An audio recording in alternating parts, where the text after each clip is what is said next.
Io spero che ci sia la sensibilità e la voglia politica di tener conto di questo grande e importante momento e di posticipare di una settimana, di 2 settimane, tanto, ripeto, abbiamo aspettato anni, non è che se aspettiamo 2 settimane in più casca il mondo. E faccio un appello a Matteo Salvini dalla sua rete, insomma, di accogliere questa richiesta del Veneto. Marcato lancia l'appello in diretta, ma dal vertice della Lega in Veneto, Alberto Stefani, la risposta è lapidaria: non si cambia data e la nuova tensione nel carroccio è servita sul piatto.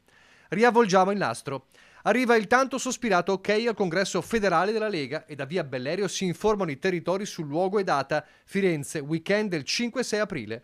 Peccato che proprio il 6, domenica, coincida con la prima giornata, la più importante, di una kermesse che nel Veneto, attrazione bollicine, è vitale, il Vinitaly di Verona, dove i nomi più importanti del carroccio da Zaia in giù non sono mai mancati. Subbuglio tra i diversi esponenti e Roberto Marcato è tra questi. Avranno visto che c'è la manifestazione più importante d'Europa, forse del mondo, per quanto riguarda il vino a Verona, che è il Vinitaly.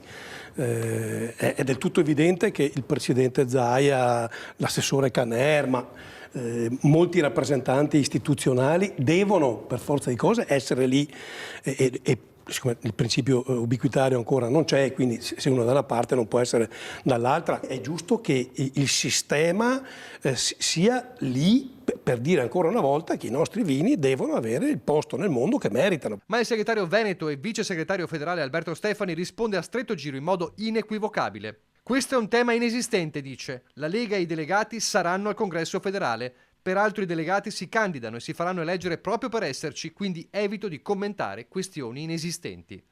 Tra i delegati di diritto ci sono il presidente della regione e i consiglieri regionali e anche questi, evidentemente, devono essere presenti, fa capire Stefani, che chiude.